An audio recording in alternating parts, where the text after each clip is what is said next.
Daniel Morgan knew his men.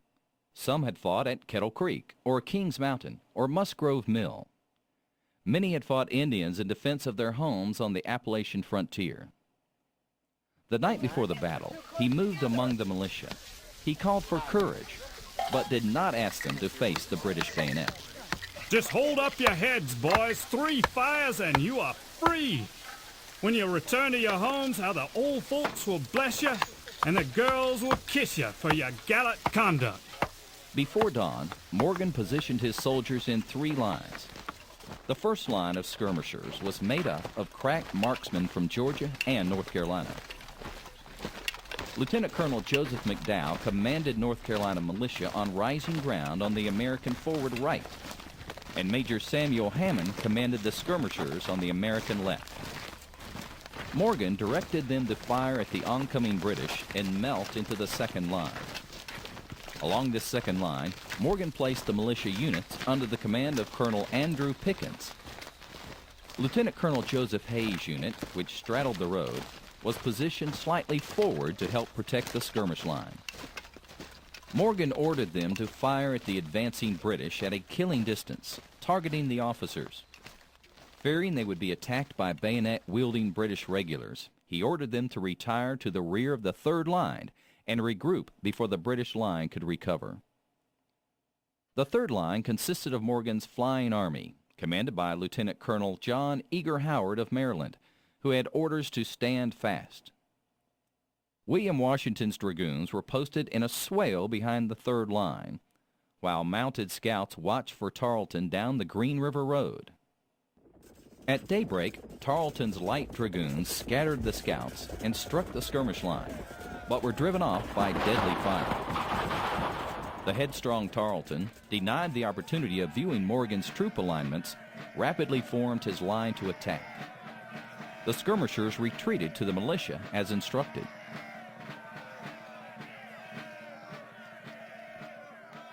As the British cannon fired, Tarleton's infantry advanced with a cheer. Morgan cried in return, They gave us the British hello, boys. Give them the Indian hello. The militia waited for the order to fire. The enemy was within 50 yards and moving rapidly when the militia fired. The British line staggered but rallied and moved forward again, only to be hit by another volley. One British lieutenant claimed, 2/3 of the British infantry officers had already fallen, and nearly the same proportion of privates.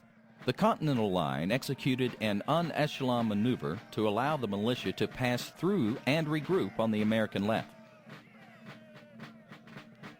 A portion of McDowell's sharpshooters pulled to the right into Maple Swamp. Tarleton's dragoons charged the retreating militia, but were struck by Washington's cavalrymen and driven from the field. Now the Continental Line of Morgan's army confronted the British. The American and British lines stood firm and exchanged volley for volley. Tarleton ordered his late-arriving reserves, the 71st Highlanders, to attack. They were ordered to give no quarters or take no prisoners. The Highlanders moved to flank the American right. After an initial volley, the Highlanders prepared to charge with bayonets and swords.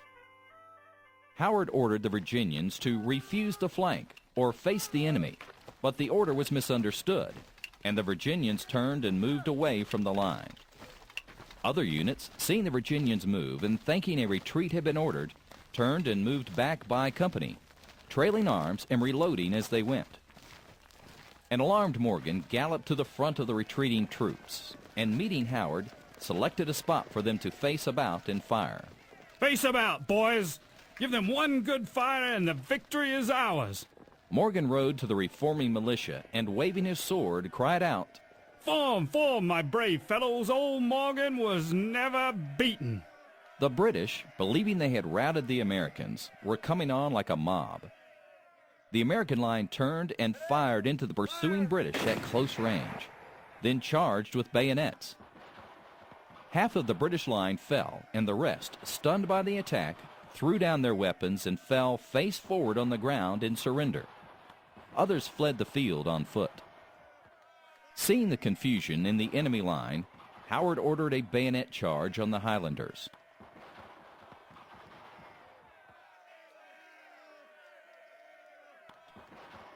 Washington's dragoons charged the Highlanders' rear, and reformed militia under Pickens now emerged on the American right and attacked the Highlanders. McDowell's sharpshooters swarmed out of the swamp to cut off any retreat. Meanwhile, Carolina and Virginia militia of the Flying Army flanked the British right. The double envelopment was complete. Howard gave the order to take the British guns, and the Marylanders surged forward and captured the two 3-pounders from the few remaining gunners. Too late to save the guns, Tarleton ordered his reserve dragoons to charge, but they refused, and about 200 fled the field, abandoning their commander and their fallen comrades. Cries of "Tarleton's quarters" were heard along the American lines. The brutality of Tarleton's men at Waxhaws had not been forgotten. However, Morgan and Howard had no intentions of allowing a massacre. The orders, "Give them quarters," were obeyed. With the infantry taking prisoners, the daring Washington pursued Tarleton and his officers, clashing swords with them until Tarleton shot his horse. The defiant Tarleton, along with 50 of his dragoons, escaped. Washington and his cavalry pursued Tarleton down the Green River Road, but did not catch him. A battle that had lasted less than an hour, Cowpens was a turning point in the Southern campaign. The Continental Army and the backcountry militia had defeated the elite of the British Army. 40 British officers and over 300 British soldiers were killed or wounded. The Americans took about 40 officers and over 550 soldiers prisoner, captured 800 muskets, 2 cannon, and nearly 70 slaves who traveled with the British as servants. Before noon, Morgan left the field to Pickens' militia and moved north across the Broad River with his prisoners. The tide of war had turned. Cornwallis wrote to Lord Rawdon lamenting, "The late affair had almost broke my heart." In March 1781, Cornwallis won a costly victory at Guilford Courthouse. After the Battle of Guilford Courthouse, Greene returned to South Carolina. Both armies fought admirably with victories for each. However, British losses were extensive. Using Colonel Mayhem's rifle tower, the Americans laid siege to Fort Watson and forced the British to surrender on April 23rd. The British defeated Greene at Hobkirk's Hill on April 25th. Afterwards, however, the British retreated toward Charleston and then evacuated Camden on May 15th. From May 2nd to June 19th, Greene unsuccessfully staged the longest siege of the Revolutionary War at 96. On June 5th, the British surrendered the fort at Augusta, Georgia.